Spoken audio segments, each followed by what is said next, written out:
Hello, বিসমিল্লাহির রহমানির রহিম। সবাইকে আসসালামু আলাইকুম। আপনারা অতি শিগগিরই জানতে চেয়েছেন যে হ্যান্ডলিং শ্রমিক ইউনিয়নের ফলাফল জানার জন্য, তাই আপনাদেরকে জানাই দিচ্ছি আজকের ফলাফল। উৎসব বেরিবাদ হ্যান্ডলিং শ্রমিক ইউনিয়নের সভাপতি বেসরকারিভাবে নির্বাচিত হয়েছেন আনারস প্রতীক নিয়ে মোহাম্মদ জাফর হাওলাদার।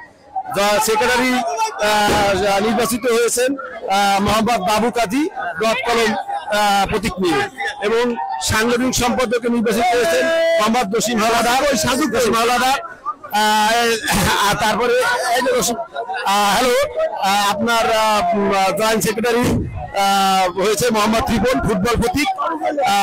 কেশিয়ার হলো টেবিল মোহাম্মদ জলিল, সদস্য মোহাম্মদ পলাশ, আর আপনার হলো সহসভাপতি মোহাম্মদ খালিল।